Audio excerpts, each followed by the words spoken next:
Constituye una oportunidad única la apertura de este ciclo Grandes Pensadores del siglo XX. Única porque nos va a permitir meternos en la fábrica en la que se crearon algunos de los pensamientos decisivos de la segunda mitad del siglo que acaba de cerrarse. Vamos a escuchar a Claude Lévi-Strauss, a Jacques Lacan, a Michel Foucault, a Pierre Bourdieu, a Cornelius Castoriadis, entre otros, a Hannah Arendt, que nos van a permitir viajar por los mundos del psicoanálisis, la filosofía, la etnología, la ciencia de la naturaleza, la problemática más profunda de la vida, del lenguaje, de la política. Es decir, recorrer junto a estos pensadores extraordinarios aquello que sigue siendo fundamental para pensarnos hoy a nosotros mismos.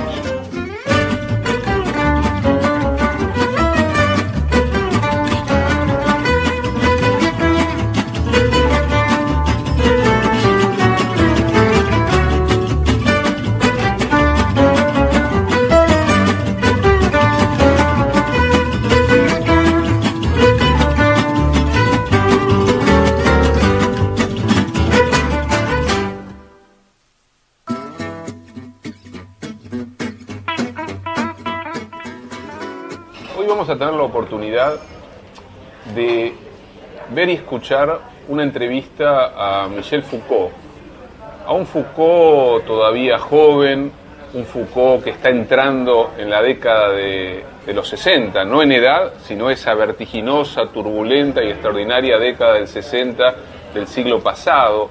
Vamos a poder escuchar a un Foucault que va a reflexionar, ustedes lo van a escuchar y ver, en torno a la relación entre filosofía y psicología.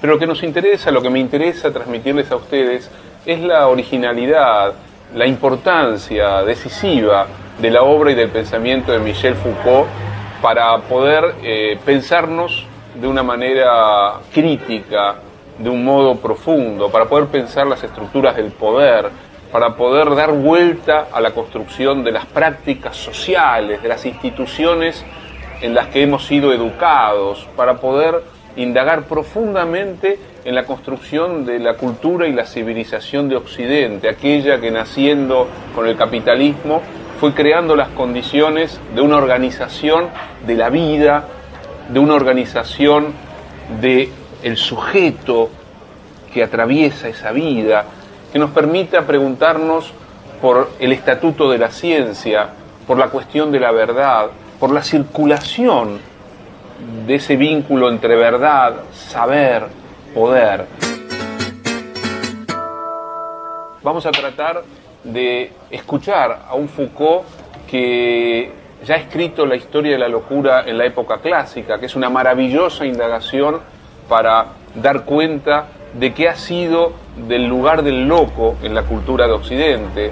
Es el Foucault que está preparando Las palabras y las cosas, donde va a preguntarse por el surgimiento de la ciencia del hombre, de las ciencias sociales en el final del siglo XVIII y el comienzo del siglo XIX.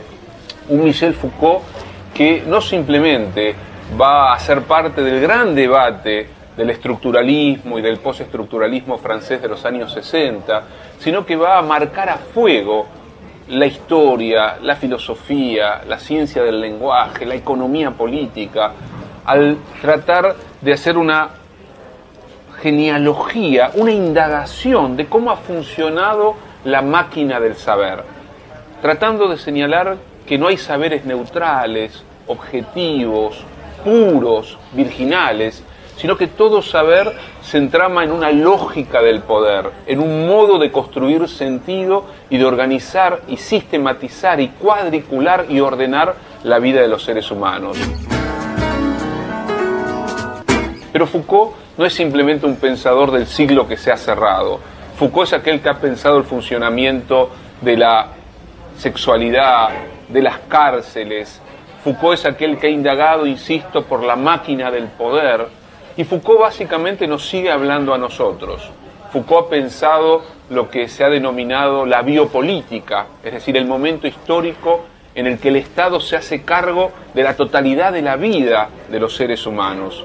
Foucault ha tratado de pensar la relación entre las palabras y las cosas.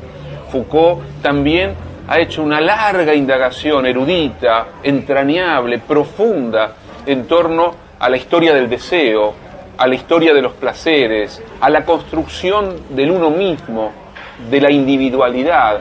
Foucault también ha pensado la metáfora represiva como núcleo del imaginario sexual.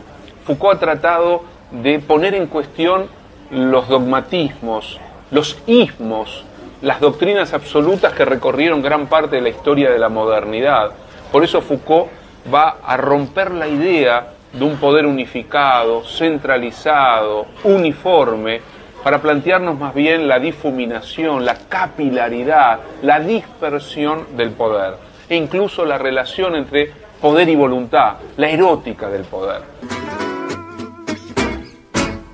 En Foucault, en sus reflexiones, están las obras de Lacan, de Lévi-Strauss, de Nietzsche, de Hegel, de gran parte de la tradición filosófica, de los griegos, pero también está el trabajo del archivista, del arqueólogo de las ideas, de aquel que va a hurgar en lo profundo de la construcción de sentido que está en el mundo de las instituciones. El Foucault de Vigilar y Castigar, otro de sus libros culminantes, va a preguntarse por la construcción del delincuente, por la metáfora del encerramiento, por la construcción de una sociedad de la vigilancia, de la punición y del castigo. Es un Foucault también comprometido con su época, con las luchas de las minorías, de los otros, de los excluidos. Es un Foucault que nos permite romper la lógica del prejuicio, del racismo, de la exclusión de aquel que vive una vida distinta, entre comillas, a lo que se acepta por normalidad. El pensamiento de Foucault es un pensamiento que va contra el estatuto de la normalidad, contra los paradigmas del sentido común. Por eso es clave como pensador para hoy, en este tiempo que nos toca vivir, romper nuestros propios prejuicios, nuestra propia manera de generar exclusiones sociales, raciales, exclusiones de aquellos que viven, piensan de una manera distinta a lo que se acepta por normal. En una sociedad como la nuestra, en un país como el nuestro, en la Argentina, la obra de Foucault es una incitación a un pensamiento crítico, es una incitación a romper los moldes, los dogmas y los prejuicios. Por eso los invito a escuchar y ver a este Foucault joven, que sin embargo ya va anticipando el núcleo de sus ideas principales.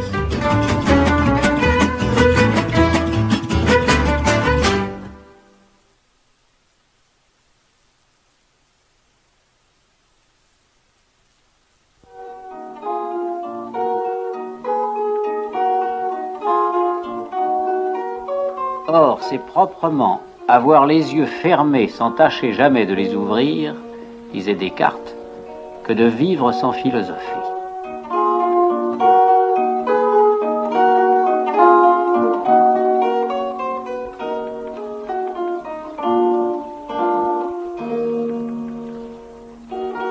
Il y a une vie de la philosophie hors de la classe, une cité des philosophes qui l'englobe et la nourrit.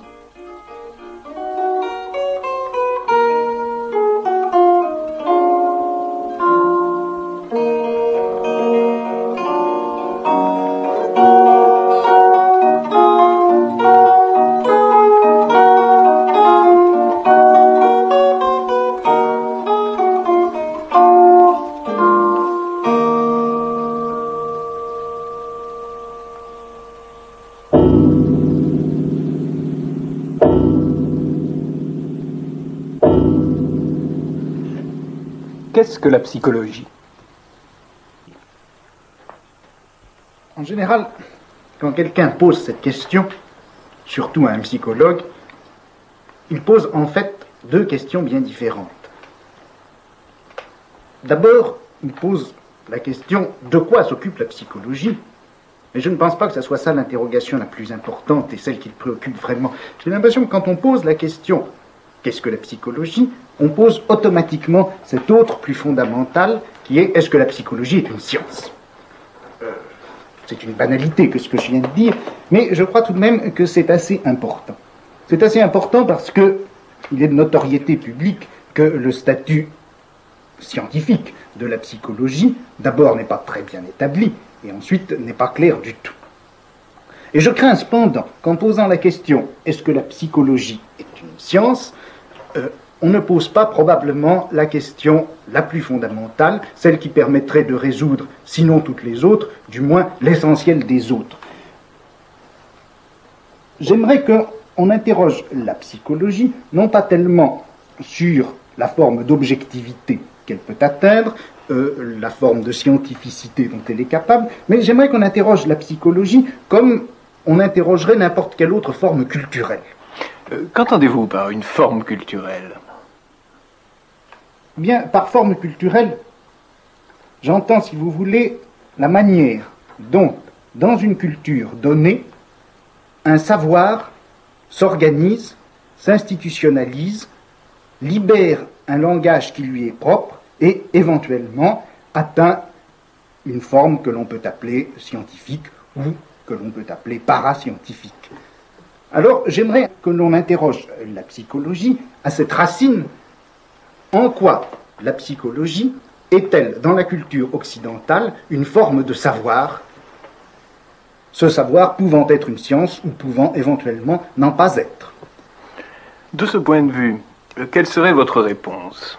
Eh bien, je crois que la psychologie appartient à une certaine forme culturelle qui s'est constituée dans le monde occidental, peut-être dans le courant du XIXe siècle, et cette forme culturelle, tout en apparaissant à ce moment-là, ne date pas absolument, entièrement du XIXe siècle. Il est évident que la forme culturelle que la psychologie a instaurée s'inscrit à son tour dans l'histoire de bien d'autres formes culturelles. Je pense par exemple à ce qu'a pu être la confession pendant tous les siècles chrétiens. Je pense également à ce qu'a pu être la littérature ou le théâtre, à ce qu'ont pu être aussi ces institutions qu'ont été au cours du Moyen-Âge, au XVIe siècle encore, les cours d'amour, les salons, etc.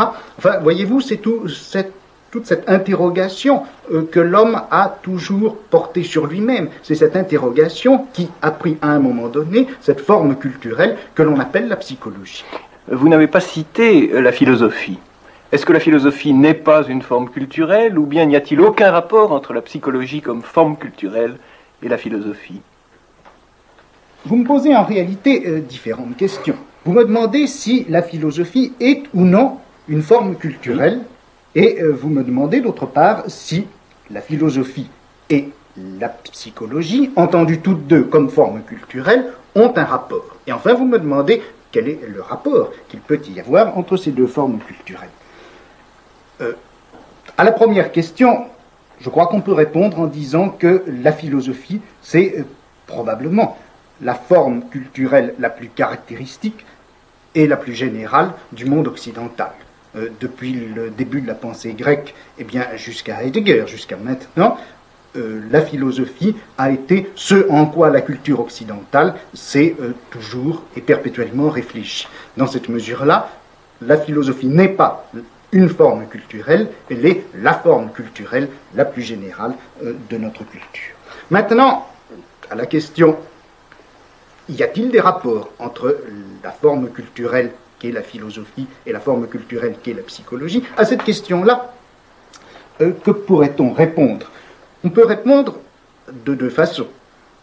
On peut répondre que la psychologie n'a fait, en quelque sorte, que reprendre dans un style enfin positif et enfin scientifique toute une série de questions qui avaient hanté, qui avaient animé la philosophie au cours des siècles précédents, et que la psychologie, en traitant enfin de la conduite et du comportement, n'a pas fait autre chose que de démystifier d'une part et rendre positif de l'autre des notions comme celle d'âme par exemple, ou comme celle de pensée, etc. Dans cette mesure-là, la psychologie apparaîtrait comme purement et simplement la reprise scientifique de ce qui, jusqu'à présent, avait été aliéné et obscur à soi-même sous la forme de la philosophie. Et dans cette mesure-là, la psychologie apparaît très bien comme la forme culturelle dans laquelle l'homme occidental s'interroge lui-même. Et la psychologie, ça serait le rapport fondamental de l'homme à soi, dans une culture comme la nôtre. Maintenant, il y a une autre réponse. Il y a une autre réponse possible, et c'est cette autre réponse, bien sûr, que je préfère. Ça consisterait à dire que la philosophie étant la forme culturelle la plus universelle dans laquelle l'Occident s'est réfléchi, il s'est produit à un moment donné, dans cette forme culturelle et dans cette interrogation qu'elle autorisait, il s'est produit un événement assez fondamental qui date probablement du début du XIXe siècle, peut-être déjà de la fin du XVIIIe. Cet événement, ça a été l'apparition de ce qu'on pourrait appeler une réflexion de style anthropologique, c'est-à-dire que est apparue à ce moment-là, pour la première fois, cette interrogation que Kant a formulée dans sa logique, l'interrogation « qu'est-ce que l'homme ?» Mais tout de même, avant Kant, il existe des traités intitulés « Traités de la nature humaine ». Il existe une réflexion sur l'homme. Oui, mais je crois que la réflexion sur l'homme, au XVIIe et au XVIIIe siècle, tous ces traités sur la nature humaine, tous ces traités de l'homme, ne faisaient en réalité que déployer une réflexion de second ordre par rapport à la réflexion philosophique. C'est-à-dire que le problème de la philosophie était, au moins depuis l'époque chrétienne, une réflexion sur l'infini. L'homme ne suscitait de questions que par rapport à cette philosophie de l'infini, c'est-à-dire qu'on se demandait à quelles conditions et comment il pouvait se faire que des êtres finis puissent, d'une part, avoir une connaissance vraie, c'est-à-dire une connaissance de l'infini, et pourtant être renvoyés perpétuellement à leur finitude de fait par des choses comme l'erreur, comme le rêve, comme l'imagination, etc. Dans cette mesure-là, la question « qu'est-ce que l'homme » n'était pas, je crois, la question fondamentale de la philosophie. Et puis avec Kant, il y a un renversement de perspective. Avec Kant, il y a un renversement de perspective, c'est-à-dire que pour la première fois, la philosophie s'interroge primitivement sur la finitude. C'est à partir de la finitude que l'interrogation philosophique va se déployer. Il est d'ailleurs caractéristique que, quelque temps déjà auparavant, bien sûr, la pensée de l'infini avait émigré du côté des mathématiques. Tout de même, la critique de la raison pure n'est pas une anthropologie. Oui, mais je vous répondrai par le texte de Kant dans la logique. Vous savez, lorsque Kant dit que les trois questions, que puis-je connaître, que dois-je faire, que m'est-il permis d'espérer, se rapportent toutes les trois à une quatrième question, Vastis der Mensch, la question « qu'est-ce que l'homme ?» et dont il dit qu'elle est à la fois la question de l'anthropologie et la question la plus générale de la philosophie. Et dans cette mesure-là, je crois que Kant est bien, sinon le fondateur, du moins le découvreur de ce nouveau champ philosophique qu'est l'anthropologie, champ philosophique qui est arrivé, je crois, au XIXe siècle, et par l'intermédiaire de la dialectique, de Hegel, de Marx, à recouvrir le domaine qui était traditionnellement celui de la philosophie. Est-ce que vous permettez de vous résumer en quelques phrases qui vous trahiront certainement? Certainement pas. Vous avez distingué deux perspectives. Dans la première, la philosophie ouvre en somme le domaine de la psychologie, mais les sciences humaines en assurent ensuite l'élucidation effective et positive.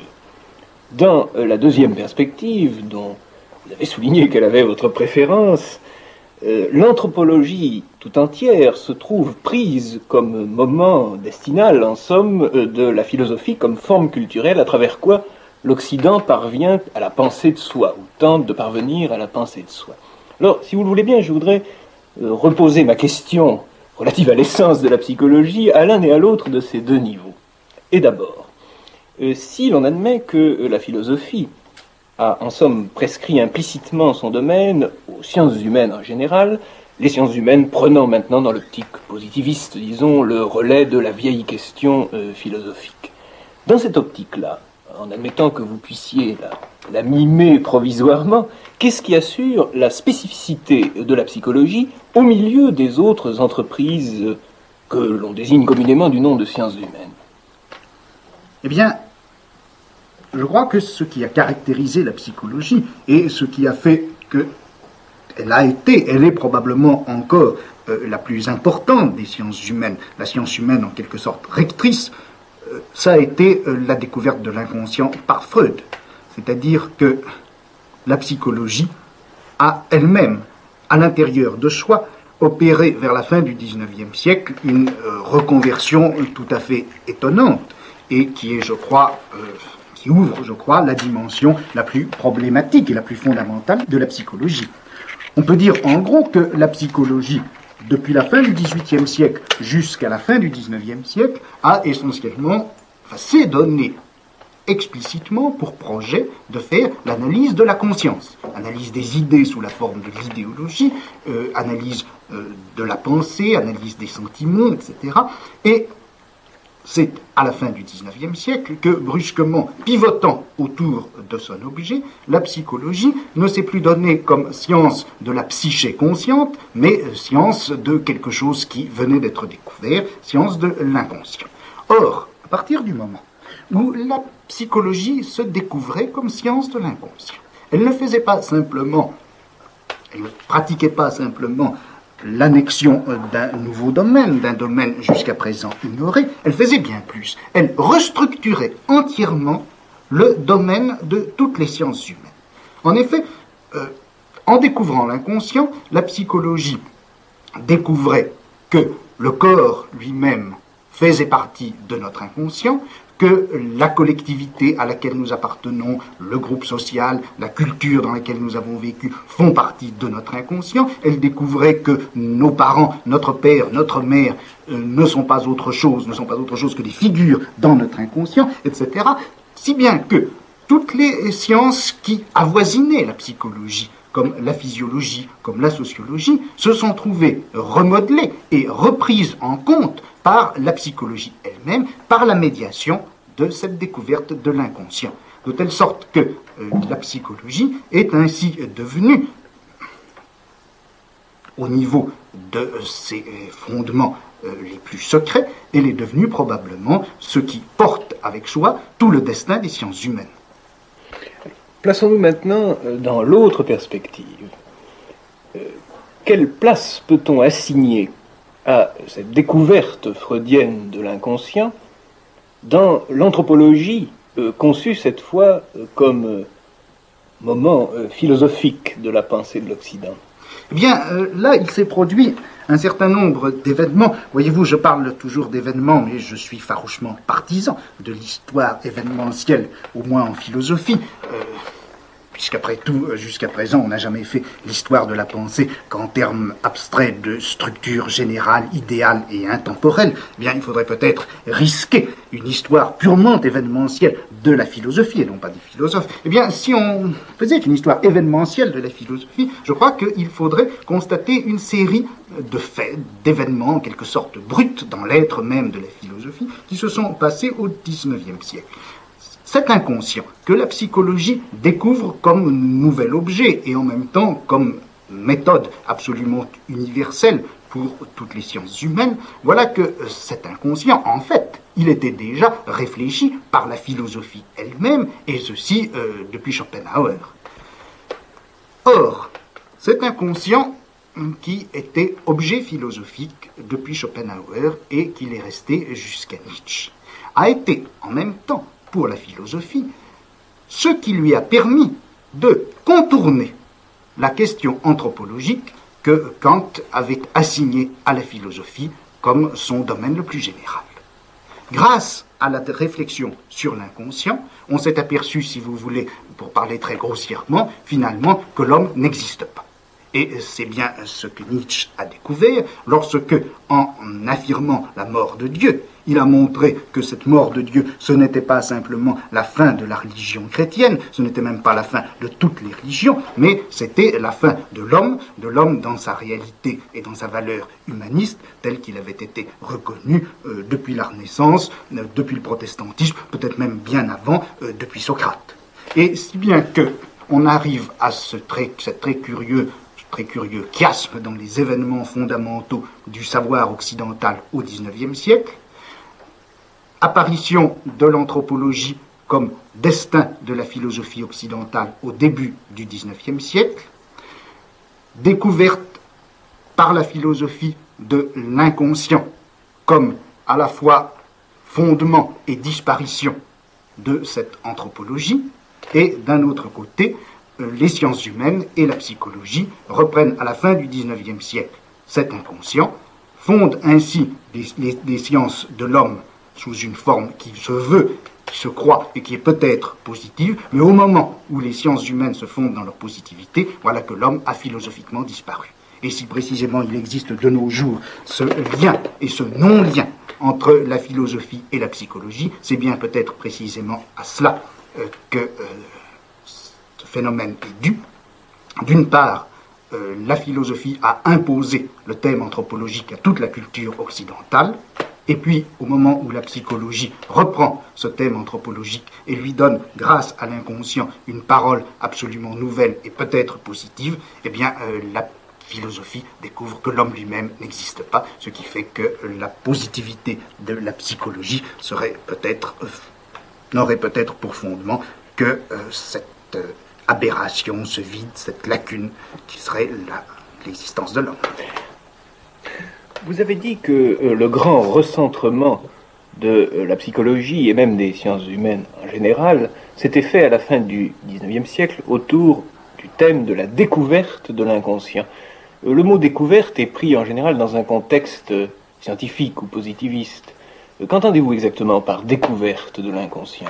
Bien, je crois qu'il faut prendre le mot à peu près au sens strict. Freud a littéralement découvert l'inconscient comme une chose. Il y a eu, pendant une vingtaine d'années, il y a eu une mode qui a régné, qui a été de dire que, malgré tout l'intérêt de la psychanalyse, on rencontrait chez Freud un perpétuel postulat chosiste. Enfin, depuis Politzer jusqu'à Merleau-Ponty compris, le chosisme, le positivisme de Freud a été critiqué comme une séquelle de la pensée du XIXe siècle, et on a essayé au contraire de réintroduire cette chose gênante qu'était l'inconscient, de la réintroduire dans un réseau de signification plus subtile, plus fine, dans un réseau de signification tout court, de telle sorte que l'inconscient aurait pris statut dans une subjectivité peut-être transcendantale, ou peut-être empirique, ou peut-être historique, peu importe, mais l'inconscient aurait cessé d'être cette vilaine chose désagréable et caillouteuse que Freud a découvert en quelque sorte au-dessous du psychisme humain. Mais enfin, il ne faut pas oublier tout de même que Freud a effectivement découvert l'inconscient comme on découvre une chose, ou plutôt, si vous voulez, comme on découvre un texte. On sait bien, et là-dessus, les interprétations que le docteur Lacan donne actuellement de Freud sont indubitables, on sait bien que l'inconscient freudien a une structure de langage. Mais ça ne veut pas dire que l'inconscient est un langage en quelque sorte vide ou virtuel. L'inconscient, c'est une parole, ce n'est pas une langue. C'est-à-dire que ce n'est pas le système qui permet de parler, c'est quelque chose qui a été effectivement écrit, des mots qui ont été réellement déposés dans l'existence de l'homme, ou dans le psychisme de l'homme, si vous voulez, en tout cas qui se découvrent littéralement lorsque l'on pratique cette opération un petit peu mystérieuse qu'est la psychanalyse. On découvre un texte écrit, c'est-à-dire qu'on découvre premièrement qu'il y a des signes déposés. Deuxièmement, que ces signes veulent dire quelque chose, que ce ne sont pas des signes absurdes. Et troisièmement, on découvre enfin ce qu'ils veulent dire. La reconnaissance de l'inconscient comme texte, puis l'opération par laquelle on déchiffre la signification de ce texte. S'agit-il là de deux moments méthodologiques de la psychologie ? Il me semble que dans la pratique psychanalytique, la découverte qu'il y a un texte et la découverte de ce que ce texte veut dire ne font en réalité qu'une seule et même chose. Est-ce à dire, pour employer le langage de la linguistique, que le texte psychique est à la fois le message et le code de ce message ? On a affaire à un ensemble de graphies, si vous voulez, dont on ne sait même pas encore si ce sont des lettres, des mots qui sont par là représentés. Et de plus, une fois que l'on sait, ou une fois admis qu'il s'agit bien de mots qui sont ainsi déposés, on ne sait pas leur sens. Et on ne sait pas quel rapport ils ont avec leur sens. Il faut donc que l'opération analytique fasse d'un seul tenant la triple opération qui consiste à isoler ce qui est signifiant, Deuxièmement, établir la loi qui régit les rapports du signifiant au signifié, et finalement, découvrir ce que ça veut dire et découvrir le texte final qu'il y a à interpréter. Oui, mais je vois là une difficulté. Si le message que représente l'inconscient est à lui-même son propre code, la psychologie, sous la forme de la psychanalyse, va se révéler impuissante à se constituer comme science de structure générale. Nous aurons affaire dans tous les cas à des textes individuels porteurs de leur propre code et qui demanderont à chaque fois le recommencement de l'entreprise entière. Bien, c'est pourquoi il n'y a pas, au fond, de psychanalyse générale, c'est pourquoi il n'y a pas de psychanalyse collective. On ne peut parler de psychanalyse d'une culture, par exemple, ou de psychanalyse d'une société que par métaphore, c'est-à-dire, puisque nous sommes dans le domaine des sciences, par erreur et par abus de langage. Il n'y a de psychanalyse que de l'individu, et dans cet acte absolument fondateur, si vous voulez, fondateur de sens, qu'est le rapport analytique entre le médecin, entre le psychanalyste et son patient, il n'en reste pas moins que chacune de ces découvertes rigoureusement individuelles, qu'il y a un texte et de ce que ce texte veut dire, peut permettre évidemment d'établir certains isomorphismes ou certaines structures générales de langage que l'on va trouver chez un autre individu. Mais le fait que le message détienne en lui-même son propre code est une loi fondamentale de la psychanalyse et fait qu'il n'y a de psychanalyse qu'à l'intérieur de cette opération individuelle qui est la cure même de la psychanalyse. Je voudrais maintenant revenir avec quelque obstination à la question « qu'est-ce que la psychologie ?» et peut-être aussi vous contraindre à parler de ce dont je vous soupçonne de ne pas vouloir parler. Vous définissez la psychologie comme science ou connaissance de l'inconscient. Mais enfin, quel statut accorder à toutes ces pratiques, à toutes ces activités qui existent? Psychologie animale, tests, psychophysiologie, psychologie factorielle. Bref, tout ce qu'on appelle, pour l'opposer à la psychanalyse, la psychologie théorique ou la psychologie de laboratoire. Bien, il me semble précisément que cette psychologie est la moins théorique qu'on puisse imaginer. Je veux dire ceci, c'est qu'il n'y a certainement pas entre la théorie et la pratique freudienne la distinction qu'on a voulu croire pendant un certain nombre d'années. La pratique freudienne et la théorie freudienne ne sont certainement qu'une seule et même chose. En revanche, la psychologie dite théorique me paraît terriblement pratique. Je veux dire ceci, c'est que les rapports de production ont changé entre le 19e et le 20e siècle.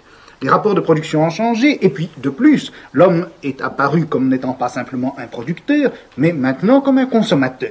Et il me semble que, d'une part, dans cette apparition de la consommation comme fait économique essentiel, et puis dans le jeu qui s'est produit dans les rapports de production, c'est libérer un espace à l'intérieur duquel un certain nombre de pratiques sont devenues possibles. La psychologie des aptitudes, si vous voulez, et la psychologie des besoins me paraissent l'une et l'autre se loger très bien à l'intérieur de ces nouvelles pratiques économiques. Et je crois que toute la psychologie, à partir du moment où elle n'est pas psychologie de l'inconscient, c'est-à-dire à partir du moment où elle n'est pas psychanalyse, est forcément une psychologie de type économique. On a fait grand usage, au moins à une certaine époque, pour distinguer, pour opposer psychologie expérimentale ou positiviste et psychologie anthropologique, disons, de la distinction entre explication et compréhension. Est-ce que ça vous paraît avoir un sens? Je crois que ça en a un et très profond. Mais je ne suis pas sûr que la notion de compréhension, que le mot même de comprendre, soit absolument le mieux adapté. Il me semble, si vous voulez, que ce qui s'est passé, c'est en gros la chose suivante. Depuis le XVIIe siècle jusqu'à la fin du XIXe, toutes les disciplines interprétatives ou exégétiques étaient en quelque sorte restées dans l'ombre, ou s'étaient retirées dans l'ombre au profit de toute une méthodologie du savoir qui chercher beaucoup plutôt la définition plus ou moins positiviste de loi ou de principe d'explication. Et voilà que, à travers Nietzsche, à travers la réapparition également de l'exégèse et de l'interprétation des textes religieux au XIXe siècle, à travers, bien entendu, la psychanalyse qui est découverte et interprétation du signe, voilà que sont réapparues dans la culture occidentale des techniques interprétatives, des techniques d'exégèse qui avaient été fondées à Alexandrie avant même le christianisme, et qui n'ont pas cessé de surplomber le monde occidental jusqu'au XVIe siècle, jusqu'à la Renaissance, peut-être même jusqu'au cartésianisme. Et c'est la réapparition de ces techniques interprétatives que Dilthey a appelé du mot peut-être pas très ajusté de comprendre. J'aimerais mieux que l'on dise expliquer et interpréter, ça me paraîtrait beaucoup mieux caractériser ce mouvement de bascule par lequel la vieille exégèse alexandrine a réapparu chez nous à travers Freud et jusqu'aux psychanalystes contemporains.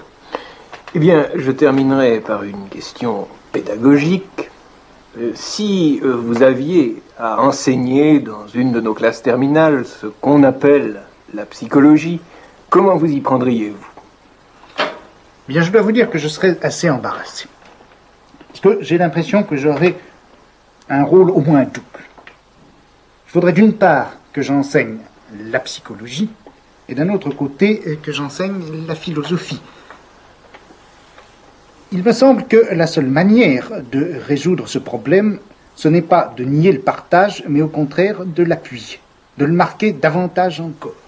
Et ce que j'aimerais faire, c'est faire mon cours de psychologie masqué comme le philosophe de Descartes, mais c'est en tant que psychologue, cette fois, que je serai masqué.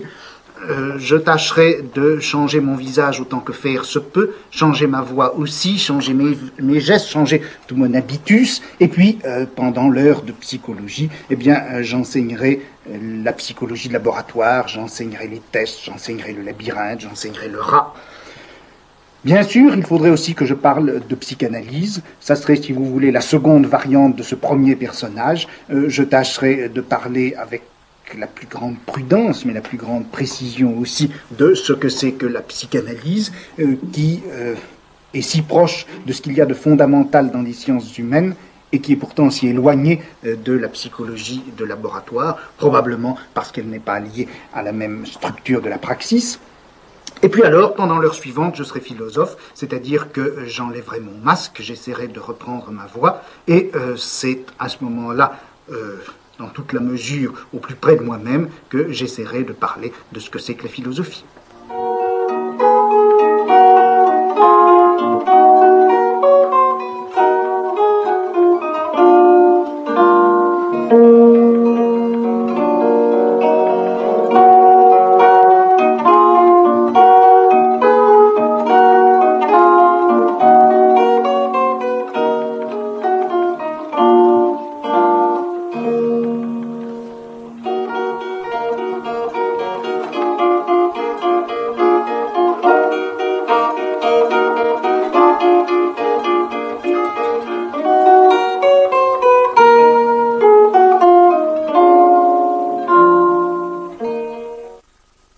Les decía en la presentación de la entrevista a Michel Foucault que nos íbamos a encontrar con un Michel Foucault joven, al comienzo de los años 60, que ya ha hecho un recorrido más que interesante para desentrañar el funcionamiento de la máquina médica y la máquina psiquiátrica, primero escribiendo una obra como El nacimiento de la clínica y después una obra como La historia de la locura en la época clásica.